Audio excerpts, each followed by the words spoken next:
All right, Tribe, hanging out here at Triumph Houston, and I want to add this motorcycle to the list of bikes that have absolutely shut my mouth about what the expectation versus reality is when it comes to these modern motorcycles. Folks, let me introduce you to the Triumph Tiger 850 Sport. Do not let the looks of this bike fool you, and do not let the specifications throw you off in terms of the performance envelope of this bike. This thing will propel you to triple-digit speeds in a way that it absolutely ought not to. Okay guys, so let me get you a shot of the screen here.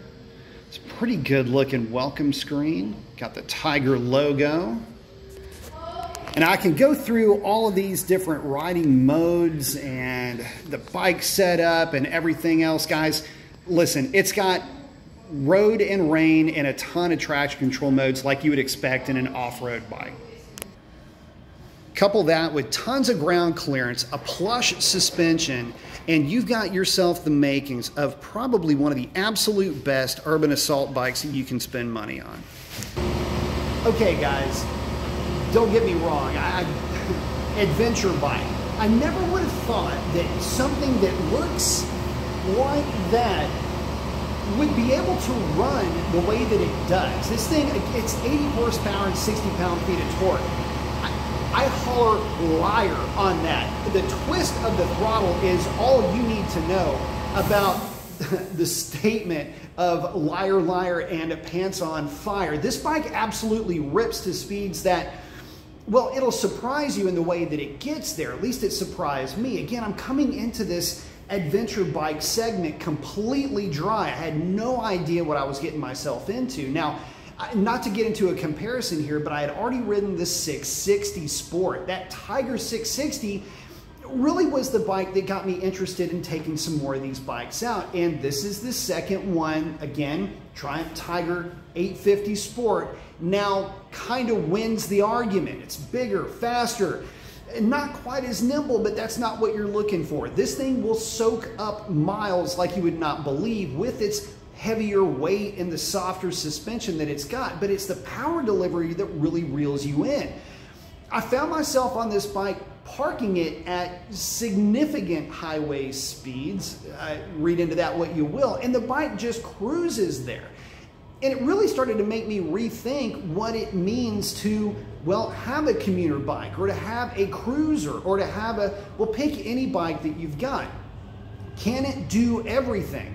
Well, no. I mean, it's not a sport bike, but it's not meant to be. It's not a cruiser, but it's not meant to be, but yet it's sporty, and it cruises down the highway better than some cruisers that I've ridden. So how do you classify this thing? It's getting more and more difficult for me. The more motorcycles that I get an opportunity to experience, it's getting harder and harder for me to be able to find a favorite anymore. I mean, yeah, I come from a sport bike background, but when you get an opportunity to ride a bike like this Tiger Sport 850, it really starts to warp your mind as far as what performance is. You know, you start talking about Triumph as a brand too. You know, they're known for their retro classics, and although that's something that you may find appealing, finding yourself in one of these dealerships, you see motorcycles and you start to get attracted to the different looks and the different styles that are out there. You may have a preconceived notion of how that bike is going to get down the road, how it's going to perform, how does it handle.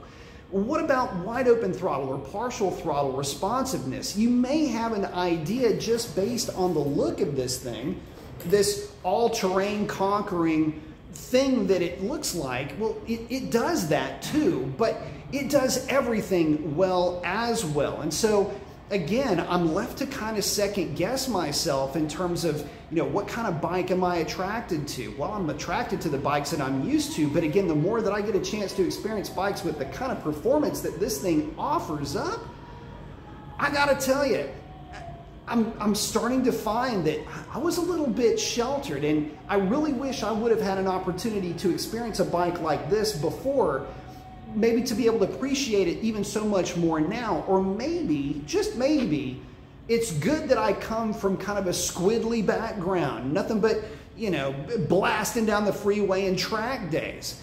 You know, the reason why I was attracted to that was because of the power of the motorcycles that I was riding, because of the responsiveness and just the feeling that you get when you're on them. But now you've got an opportunity to strap yourself over a motorcycle that will give you all the capabilities of an off-road motorcycle, urban assault vehicle, if you will, but it will also give you an initial throttle response and an initial torque pull on the highway that you don't have to go looking for another gear to try to get around whatever it is in front of you. So guys, again, this is starting to become a bit of a theme. Color me impressed, fellas. I can't wait to try this bike's bigger brothers, but in the meantime, if you're looking for a bike that will literally do everything, commute, off-road, camping, get you down the highway, long distance touring maybe, because I know they've got the boxes and the bags and all that for these adventure bikes. Don't forget about these things and do not let the look throw you off. Don't let the looks or just the way that this bike presents itself to cloud your judgment. You need to ride one of these for yourself. Post up in your comments when you do and let me know what you think about it. I have a feeling you're going to come away incredibly impressed. But with that, guys, I'm going to wrap it up. We'll catch you on the next one.